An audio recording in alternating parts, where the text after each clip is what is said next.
தரும் நல் மருந்தே என் இயேசுவே, என் இயேசுவே. ஜீவன் தரும் நல் மருந்தே என் இயேசுவே, என் இயேசுவே. வழியும் சத்தியமும் ஜீவனுமானவர், வழியும் சத்தியமும் ஜீவனுமானவர். நித்திய ஜீவனை நம்மில் தருபவர், நித்திய ஜீவனை நம்மில் தருபவர். ஜீவன் தரும் நல் மருந்தே என் இயேசுவே, என் இயேசுவே. ஜீவன் தரும் நல் மருந்தே என் இயேசுவே, என் இயேசுவே.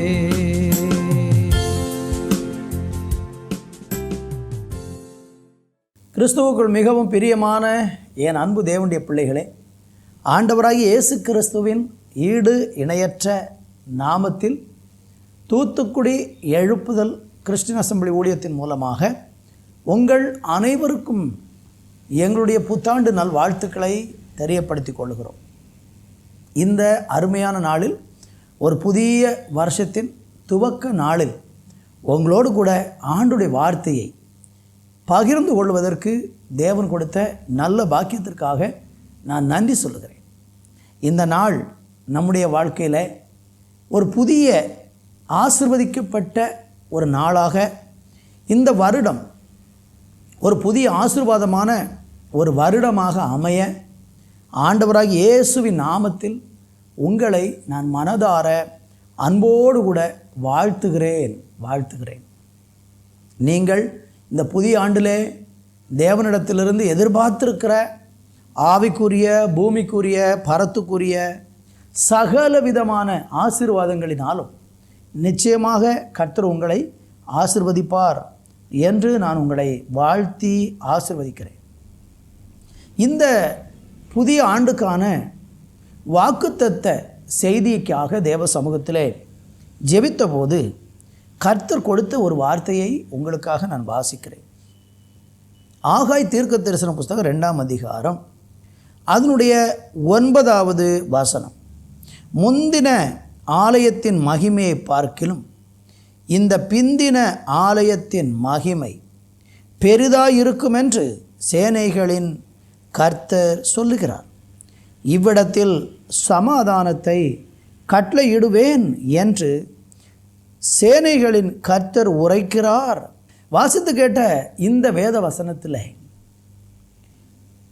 இடிந்து போன ஆலயத்தை திரும்ப எழுப்பித்து கட்டுகிறதான சமயத்தில் கர்த்தருடைய வார்த்தையை கொண்டு தீர்க்க தரிசனம் உரைத்த 3 தீர்க்க தரிசிகள் தான் இந்த கடைசி பழைய ஏற்பாட்டில் இருக்கிற கடைசி 3 தீர்க்க தரிசிகள். ஆகாய் என்ற தீர்க்க தரிசியும், சகரியா என்கிற தீர்க்க தரிசியும், இன்னும் கடைசி தீர்க்க தரிசியாக மல்கியா என்கிற தீர்க்க தரிசியும் அந்த தீர்க்க தரிசனங்களை உரைக்கிறதை பார்க்கிறோம். இடிந்து போன ஆலயம், இடிந்து போன அலங்கம், சிதைந்து போன வாழ்க்கை, இதன் நடுவில் பாவத்தின் நிமித்தமாக எல்லாவற்றை இழந்து திரும்பவும் கட்டப்படக்கூடிய ஒரு நிலையில் இருக்கும்போது கர்த்தர் சொல்லுகிறார், முந்தின ஆலயத்தின் மகிமையை பார்க்கிலும் இந்த பிந்தின ஆலயத்தின் மகிமை பெரிதாயிருக்கும், இவ்விடத்தில் சமாதானத்தை கட்டளையிடுவேன் என்று வாக்கு பண்ணுகிறார். என்னை கவனித்து கொண்டிருக்கிற அருமையானவர்களே, கர்த்தருடைய ஆலயம் என்று சொன்னாலே அந்த ஆலயத்தில் என்ன விசேஷம் இருக்கிறது? ஆலயம் என்று சொல்லும்போது 2 விதமாக குறிப்பிட முடியும். பழைய ஏற்பாட்டு காலத்தில் நீங்கள் படித்தால் ஆலயம் என்பது கர்த்தர் வாசம் பண்ணுகிற ஒரு ஸ்தலமாக, அதற்கென்று விசேஷமாக கட்டி ஏற்படுத்தப்பட்ட ஒரு இடமாக கர்த்தருடைய ஆலயம் பழைய ஏற்பாட்டில் காணப்படுகிறது. ஆனால் புதிய ஏற்பாட்டில் வாசிக்கும்போது அதையெல்லாம் அதிகமாய் தாண்டி நானும் நீங்களும் கர்த்தருடைய ஆலயமாக இருக்கிறோம் என்று ஆண்டவர் நம்மை குறித்து ஆலயமாக சொல்லுகிறார். இப்படி ரெண்டு விதமாய் சொல்லப்படுகிற இந்த ரெண்டு விதத்தில் உள்ள ஆலயமானாலும் சரிதான். இந்த ரெண்டு விதமான ஆலயத்திலும் ஒரு காரியம் சிறப்பானதாக, ஒரு காரியத்தை ஆண்டவர் மாறாத பிரமாணமாக வைத்திருக்கிறார். அது என்னவென்றால், அந்த கர்த்தருடைய ஆலயத்தில் தங்கி இருக்கிற தேவ மகிமை. கர்த்தருடைய ஆலயத்திலே அவருடைய மகிமை இல்லை என்றால் அது கர்த்தருடைய ஆலயமாக இருக்காது. கர்த்தருடைய ஆலயத்தில் மகிமை தங்கியிருக்கும்போது அந்த மகிமை எப்பொழுதும் அங்கு இருக்கிற ஜனங்களுக்கு அது ஒரு மிகுந்த ஆசீர்வாதமாக இருக்கும். நீங்கள் 1 சாமுவேலின் புஸ்தகத்தில் 4:21-22 வசனங்களை படித்து பார்த்தால், ஏலி என்கிறதான ஆசாரியனுடைய நாட்களில் அவருடைய பிள்ளைகள் கர்த்தருக்கு விரோதமாக பாவம் செய்தது நிமித்தமாக கர்த்தருடைய ஆலயத்தில் இஸ்ரவேலின் அந்த மகிமையானது இஸ்ரவேலை விட்டும் ஆலயத்தை விட்டும் நீங்கி போயிற்று என்று பார்க்க முடிகிறது. என்னை கவனிக்கிற அருமையானவர்களே, கர்த்தருடைய ஆலயத்தில் விசேஷம் அதுதான், அவருடைய மகிமை அங்கே வாசம் பண்ணுகிறது. அந்த கர்த்தருடைய மகிமை மனிதனுடைய வாழ்க்கையை மாற்றுகிறது. நீங்கள் எவ்வளவுதான் உலக பிரகாரமான காரியங்களில் சந்தோஷப்பட்டு களி கூறுகிறவர்களாக இருந்தாலும், இந்த பூமிக்குரிய காரியங்களில் நீங்கள் எவ்வளவுதான் மகிழ்ச்சியாக இருக்க நினைச்சாலும், ஆண்டவருடைய சமூகத்திற்கு வந்து அவருடைய மகிமையை ஒரு மனுஷன் அனுபவிக்கும் போது அவனுடைய இருதயத்தில் இருக்கிற கவலை, அவனுடைய இருதயத்தில் இருக்கிற போராட்டங்கள், அவன் சந்திக்கிறதான பலவிதமான பிரச்சனைகளிலிருந்து அவன் ஜெயம் பெற்றவனாக ஆண்டவருக்காக நிற்க முடியும். இந்த வார்த்தையை கேட்டுக்கொண்டிருக்கிற என் அன்பு சகோதர சகோதரிகளே, உங்கள் வாழ்க்கையில் இன்றைக்கு பலவிதமான போராட்டங்கள் நடுவில், பிரச்சனைகள் நடுவில் நீங்கள் கடந்து செல்லுகிறீர்கள் என்றால், கர்த்தருடைய மகிமை உங்களை நிரப்பும்படிக்கு நீங்கள் இடம் கொடுப்பீர்கள் என்றால், கர்த்தருடைய மகிமை உங்களுக்குள்ளே வாசம் பண்ணுவதற்கு நீங்கள் அனுமதிப்பீர்கள் என்றால், கர்த்தருடைய மகிமை நம்மை விட்டு விலகி போகாதபடி நம்முடைய வாழ்க்கையை தேவனுக்கு கொடுப்போம் என்றால், அந்த மகிமையினால் வருகிற பலவிதமான ஆசீர்வாதங்களை நம்ம சுதந்திரிக்க முடியும். வேத புஸ்தகத்தில் நீங்கள் படித்தீங்கன்னா 2 நாளாம் புஸ்தகம் 5ஆம் அதிகாரம் 13-14 வாசிக்க முடிகிறது. அங்கே சொல்லப்பட்டிருக்கிற வார்த்தை, அவர்கள் ஒருமிக்க பூரிகைகளை ஊதி ஏகசத்தமாய் கர்த்தரை துதித்து ஸ்தோத்தரித்து பாடினார்கள். ஆசாரியர்கள் பரிசுத்த ஸ்தலத்திலிருந்து புறப்படுகையிலும் பாடகர் பூரிகைகள், தாளங்கள், கீத வாக்கியங்களுடைய சத்தத்தை தொனிக்க பண்ணி, கர்த்தர் நல்லவர், அவர் கிருபை என்றும் உள்ளது என்று அவரை ஸ்தோத்தரிக்கையிலும், கர்த்தருடைய வீடாகிய தேவாலயம் மேகத்தினால் நிரப்பப்பட்டது. அந்த மேகத்தின் நிமித்தம் ஆசாரியர் ஊழியம் செய்து நிற்கக்கூடாமற் போயிற்று. கர்த்தருடைய மகிமை தேவனுடைய ஆலயத்தை நிரப்பிற்று. என்னை கேட்டுக்கொண்டிருக்கிற அருமையான தேவனுடைய பிள்ளைகளை, இங்கே சாலமோன் முதலாக கட்டி உண்டாக்கின அந்த ஆலயத்தில் கர்த்தருடைய மகிமை இறங்கி வந்ததும், அந்த கர்த்தருடைய மகிமை அந்த ஆலயத்தில் தங்கியிருக்கிற காரியத்தை குறித்த ஒரு தெளிவான காரியம் விளக்கம் இங்கே சொல்லப்பட்டிருக்கிறது. என்னை கேட்டுக்கொண்டிருக்கிற அருமையானவர்களே, இந்த உலகத்தில் நம்ம வாழும்போது தேவனுடைய மகிமையும் அவருடைய அளவற்ற பிரசன்னமும் தான் நம்முடைய வாழ்க்கையவே முற்றிலுமாக மறுரூபமாக்குகிறது. அந்த தேவனுடைய மகிமை நம்ம வாழ்க்கையில் எப்படிப்பட்ட நன்மைகளையெல்லாம் செய்யும் என்று அதே 2 நாளாம் புஸ்தகத்தில் 7ஆம் அதிகாரம் 15வது வசனத்தை நான் வாசிக்கிறேன். இந்த ஸ்தலத்தில் செய்யப்படும் ஜெபத்திற்கு என் கண்கள் திறந்தவைகளும் என் செவிகள் கவனிக்கிறவைகளுமாக இருக்கிறது. கர்த்தருடைய மகிமையை யாரெல்லாம் தங்களுடைய வாழ்க்கையில் அனுபவிக்கிறார்களோ, அந்த முதல் நூற்றாண்டில் அல்லது முதல் காலத்தில் ஆலயத்தை கட்டி உண்டாக்கின சமயத்தில் கர்த்தர் சொல்கிறாரு, என்னுடைய மகிமையான ஆலயத்தில் நீங்கள் ஜெபம் பண்ணும்போது உங்கள் ஜெபத்துக்கு என் கண்கள் திறந்தவைகளும் செவிகள் கவனிக்கிறவைகளுமா இருக்கிறது என்று சொல்கிறார். என்னை கேட்டுக்கொண்டிருக்கிற அருமையானவர்களே, கர்த்தருடைய மகிமை ஒரு மனிதனுக்குள்ளே வரும்போது, அல்லது ஒரு மனுஷன் கர்த்தருடைய மகிமை அனுபவிக்கும் போது, அந்த மனுஷனுடைய வாழ்க்கையில் அவன் பண்ணுகிறதான ஜபங்கள் தேவ சமூகத்தில் வந்து எட்டுகிறது. நீங்கள் கர்த்தருடைய மகிமையை விரும்பி பாருங்கள். முந்தின ஆலயத்தின் மகிமையை பார்க்கிலும் பிந்தின ஆலயத்தின் மகிமை பெரிதாக இருக்கும் என்று கர்த்தர் சொன்னார் அல்லவா? அந்த கர்த்தருடைய மகிமையை யாரெல்லாம் தன்னுடைய வாழ்க்கையில் அனுபவிக்கிறார்களோ, கர்த்தருடைய ஆலயத்தில் போய் தேவனை ஆராதிக்கிறதன் மூலம் அந்த பிரசன்னத்தை அனுபவிக்கிறார்களோ, அப்படிப்பட்ட மனிதர்களுடைய ஜபங்களுக்கு ஆண்டவர் பதில் கொடுப்பார்.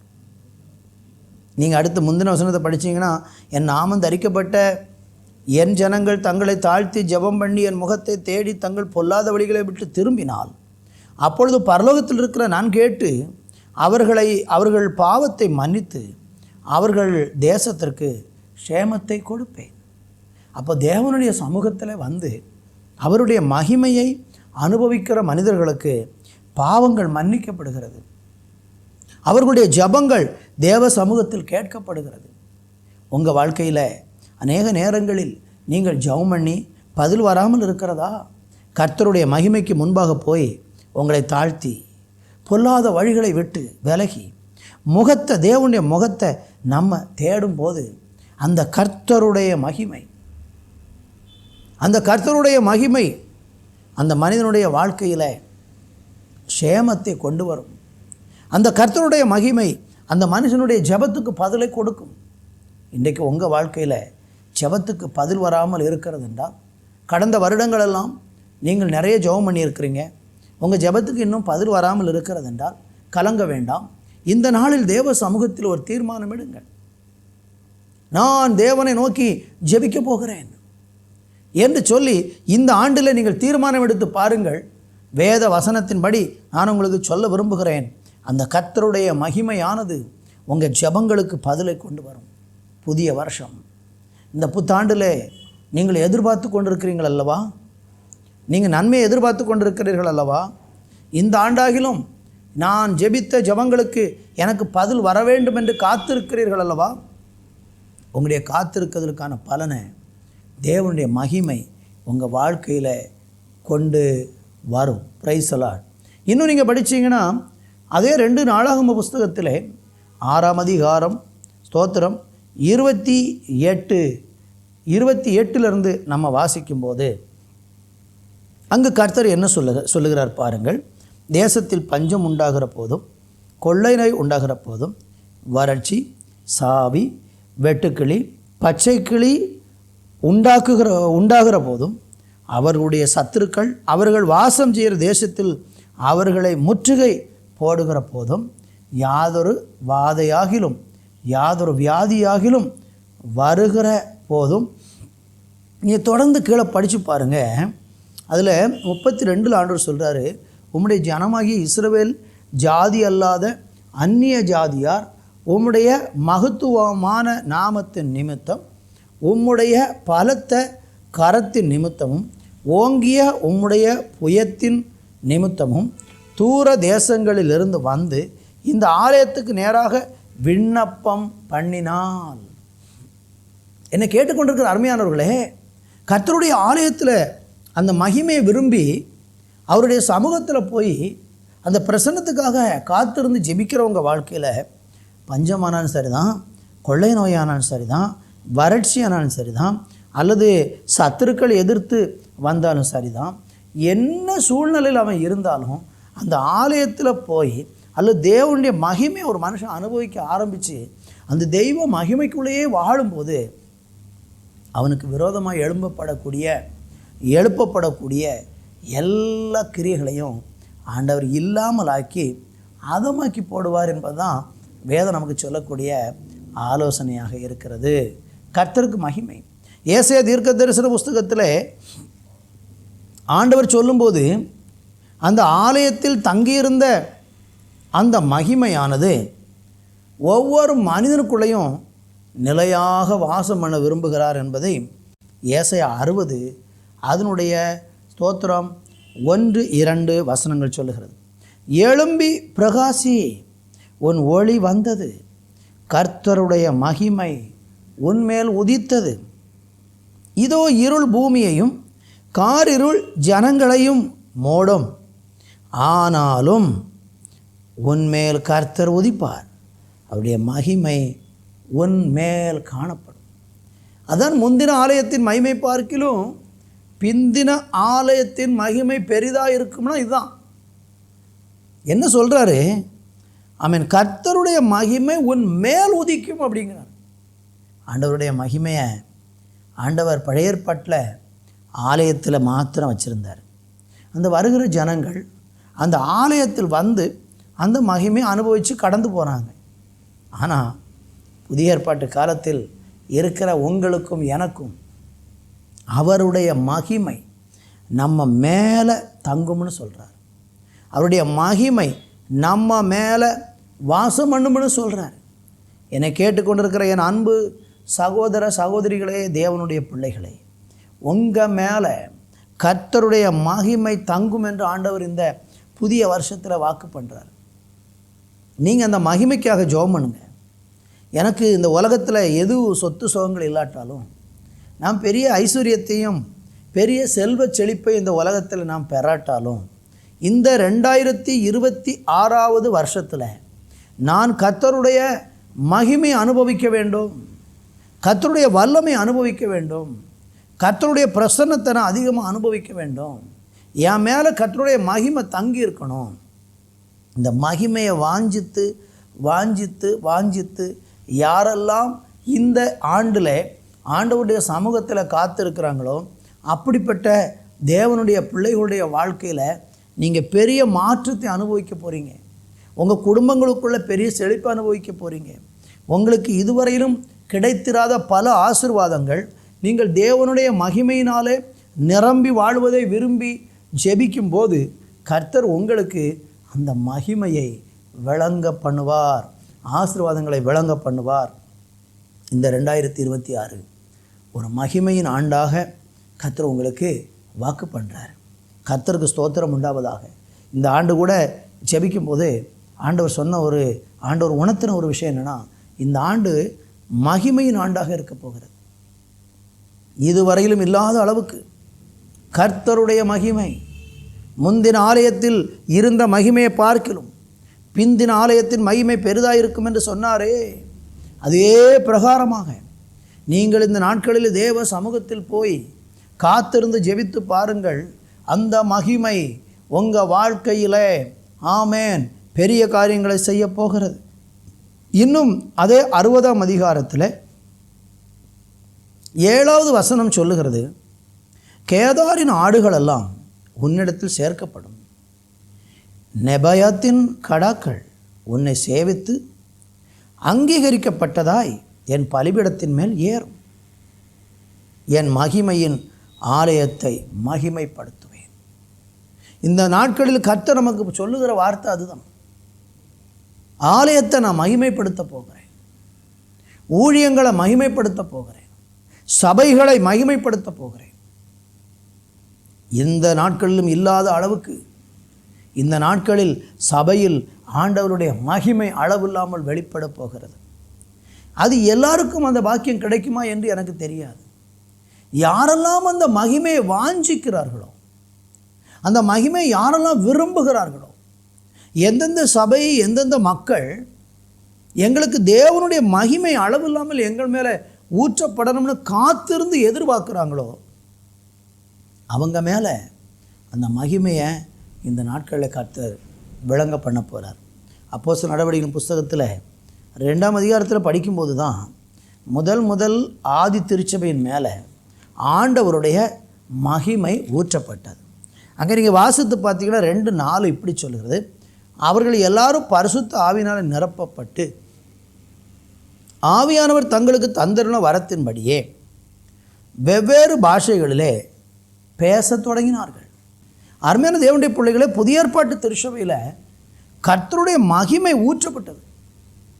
யோவேல் 2:28 ஆண்டவர் வாக்கு பண்ணின கடைசி காலத்தில் மாம்சமான யாவர் மேலும் என் ஆவியை ஊற்றுவேன் என்று சொன்ன அந்த வார்த்தையின்படி புதிய ஏற்பாட்டு திருச்சபை ஆரம்பமான போது அந்த புதிய ஏற்பாட்டு திருச்சபைக்கு தேவன் அவருடைய மகிமையை கொடுத்தார். அந்த மகிமை தான் அந்த சபையை, புதிய ஏற்பாட்டு சபையை பெரிய அளவில் ஒரு எழுப்புதலுக்குள்ளே கொண்டு சென்றது. இந்த மகிமை ஊற்றப்பட்டதுக்கு அப்புறம் பரிசுத்த ஆவி என்கிற மகிமை ஆதி திருச்சபையின் மேல் ஊற்றப்பட்ட பிறகு அந்த மகிமை ஜனங்களுக்குள்ள பெரிய மறுரூபத்தை உண்டாக்கியது. என்னை வார்த்தையை கேட்டுக்கொண்டிருக்கிற அருமையான தேவனுடைய பிள்ளைகளே, நீங்கள் இந்த நாட்களிலே பரிசுத்த ஆவியின் நிறைவை பெற வேண்டியது அவசியம். பரிசுத்த ஆவி உங்களுக்குள் வரும்போது நீங்கள் பலனடைந்து எருசலேமிலும் யூதேயாவிலும் சமேரியா முழுவதிலும் பூமியின் கடைசி பரியந்தமும் எனக்கு சாட்சியாக இருப்பீர்கள் என்று அப்போஸ்தலர் 1:8 ஆண்டவர் சொன்னாரே. அந்த வார்த்தையின்படி கர்த்தருடைய மகிமையை யார் வாஞ்சிக்கிறாங்களோ, கர்த்தருடைய மகிமையை யார் விரும்புகிறாங்களோ, ஆண்டுடைய பாதத்தில் போய் அமர்ந்திருந்து இயேசுவே தேவனே உம்முடைய ஆவியினால் என்னை நிரப்பும் என்று யாரெல்லாம் அதிகம் அண்டாடி ஜெபம் பண்ணி கர்த்தருடைய மகிமையில் நிரப்பப்படுறாங்களோ அவங்க மூலம் ஆண்டவர் இந்த ஆண்டில் பெரிய காரியங்களை செய்ய போகிறார். நீங்கள் எதிர்பார்ப்போடு ஆமாம் இவ்வளவு நாள் நீங்கள் ஜெபித்த பல காரியங்களையெல்லாம் ஓரமாக வைத்துவிட்டு தேவ மகிமைக்காக சபையாக சேர்ந்து ஜெபிக்க ஆரம்பிங்க. சபையாக கூடி ஜெபிக்க ஆரம்பிங்க. உங்கள் குடும்பத்துக்குள்ள கர்த்தருடைய மகிமை வரணும்னு ஜெபம் பண்ணுங்க. உங்கள் தனிப்பட்ட வாழ்க்கையில் கர்த்தருடைய மகிமை வர வேண்டும் என்று நீங்கள் விரும்பி ஜெபம் பண்ணுங்க. ஒரு மனுஷனுடைய வாழ்க்கையை அவருடைய மகிமையினால் ஆண்டவர் நிரப்பும்போது அவன் ஆமேன் ஆசீர்வதிக்கப்படுகிறான். புதிய ஏற்பாடு இந்த அப்போஸ்தலர் நடவடிக்கைகள் முழுவதும் 28 அதிகாரங்களிலையும் இதற்கு இன்னொரு பெயர் வேத பண்டிதர்கள் இப்படி சொல்லுவாங்க, இது அப்போஸ்தலர் நடவடிக்கைகள் அப்படின்னு ஒரு தலைப்பு கொடுத்திருந்தாலும் இது முழுவதும் பரிசுத்த ஆவியின் நடவடிக்கைகள் என்று தான் சொல்ல முடியும். ஏனென்றால் இந்த பரிசுத்த ஆவியானவர் 2ஆம் அதிகாரத்தில் வந்த பிறகு அதனுடைய விளைவு தான் மீதமுள்ள ஸ்தோத்திரம் 26 அதிகாரங்களில் சொல்லப்பட்டிருக்கு.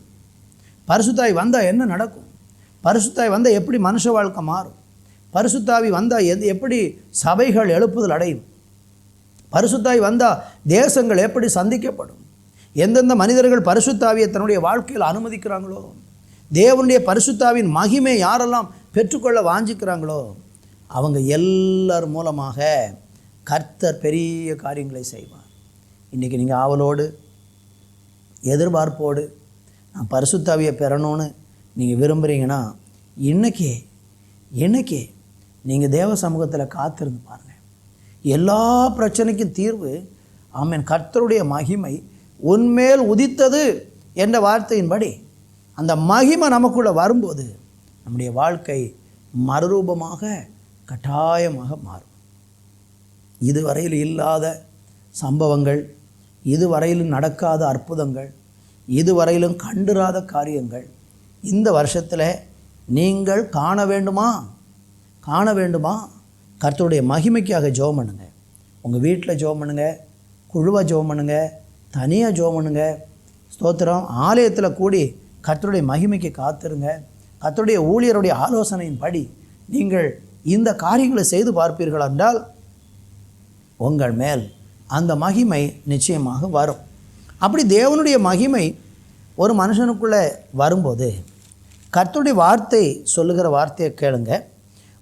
1 கொரிந்தியர் 3:16-17 சொல்லுகிறது, நீங்கள் தேவனுடைய ஆலயமாக இருக்கிறீர் என்றும் தேவனுடைய ஆவி உங்களில் வாசமாக இருக்கிறார் என்றும் அறியாதிருக்கிறீர்களா? ஒருவன் தேவனுடைய ஆலயத்தை கெடுத்தால் அவனை தேவன் கெடுப்பார்.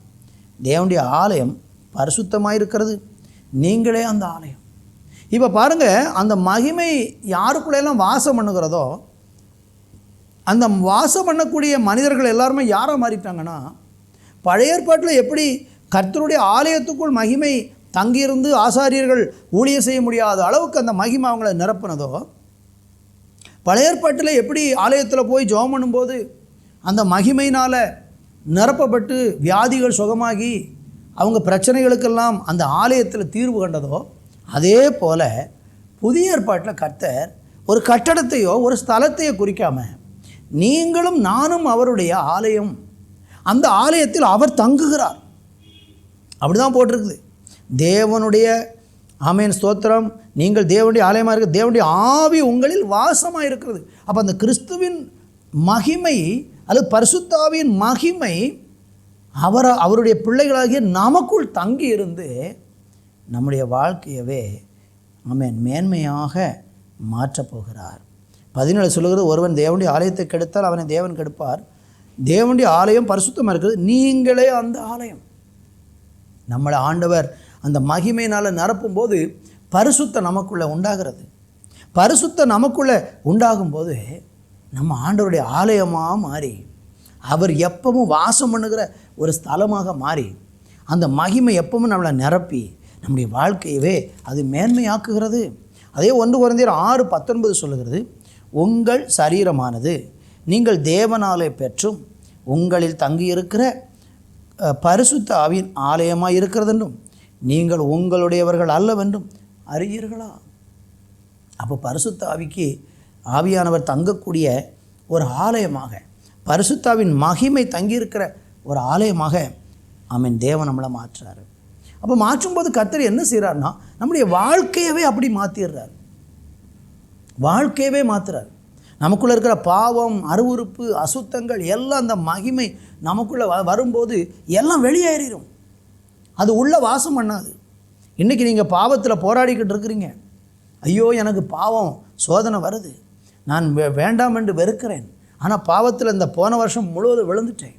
ஆனால் இந்த வருஷம் ஆமென் ஸ்தோத்திரம் கர்த்தருடைய மகிமையை நீங்கள் விரும்பி வாஞ்சித்து எதிர்பார்த்து அதிகமாக ஜெபம் பண்ணி நான் கர்த்தருடைய ஆலயமாக இருக்கிறேன், கர்த்தருடைய ஆவியானவர் எனக்குள் வாசம் பண்ணுகிறார் என்கிற உண்மையை நீங்கள் உணர்ந்து இந்த நாட்களில் தேவனை நோக்கி விண்ணப்பம் பண்ணி ஜெபம் பண்ணி பாருங்கள்.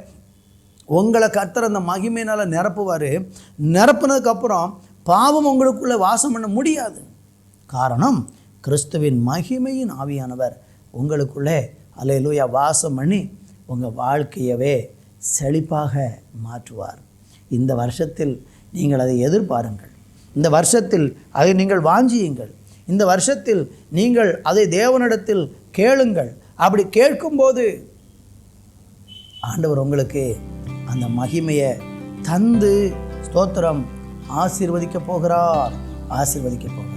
என்னை கேட்டுக்கொண்டிருக்கிறார் தேவனுடைய பிள்ளைகளை, நான் உங்களுக்காக ஜெபிக்க விரும்புகிறேன். நீ கடந்து போகிற இந்த சூழ்நிலையில் எனக்கு கர்த்தருடைய மகிமை இந்த வருஷத்தில் நான் அதிகமாக தேவ மகிமை அனுபவிக்கணும். முந்தின ஆலயத்தின் மகிமையை பார்க்கணும், பிந்தின ஆலயத்தின் மகிமை பெரிதாயிருக்கும்னு ஆண்டவர் சொன்னாரே, அந்த வார்த்தையின்படியே நான் பிந்தின ஆலயத்தின் மகிமை பெரிதான நிலையில் உள்ள மகிமையை இதுவரையில் அனுபவிக்காத அளவுக்கு நான் கர்த்தருடைய மகிமையை அனுபவிக்க போகிறேன், வாஞ்சிக்கிறேன்னு சொல்லி நீங்கள் விருப்பத்தோடு கேட்டு பாருங்கள்.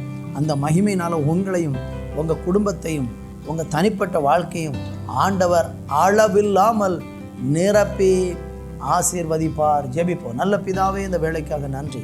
இந்த புத்தாண்டு நாளில் ஆண்டவருடைய சமூகத்தில் நாங்கள் எல்லாரும் ஒன்று கூடி கர்த்தரை துதிக்கிறோம். ஆண்டவரே, இந்த 1ஆம் தேதி இந்த புதிய ஆண்டில் இந்த வார்த்தையை கேட்டுக்கொண்டிருக்கிற பிள்ளைகள் ஒவ்வொருவரும் இந்த வருஷம் முழுவதும் கர்த்தருடைய மகிமையினாலே அவர்கள் நிரப்பப்பட்டு அந்த மகிமை அவங்களுக்குள்ள கிரியை செய்கிறதை அவங்க அனுபவிக்கவும் உணரவும் என் ஆண்டவர் உதவி செய்வீராக. அந்த கிறிஸ்துவின் மகிமையானவர் பிரசன்னமாகி உங்கள் பிள்ளைகளை ஆசீர்வதிக்க போகிறீங்க. அதற்காக உமக்கு ஸ்தோத்திரம். இந்த ஆண்டு முழுவதும் ஒரு மகிமையின் ஆண்டாக ஒவ்வொருவருடைய குடும்பங்களுக்கும், ஒவ்வொருடைய தனிப்பட்ட வாழ்க்கைக்கும், ஒவ்வொருவருடைய சபைக்கும், ஊழியங்களுக்கும், தேசத்துக்கும் ஒரு ஆசீர்வாதத்தின் ஆண்டாக இருக்க இயேசு கிறிஸ்துவின் நாமத்தில் ஆசீர்வதித்து செபிக்கிறேன். தொலைக்காட்சியின் வழியாக பார்க்கிற பிள்ளைகள் மேல் கர்த்தருடைய மகிமை கடந்து வருவதாக அப்படியே செய்கிறதற்காக நன்றி. இயேசுவின் நாமத்தில். ஆமென்.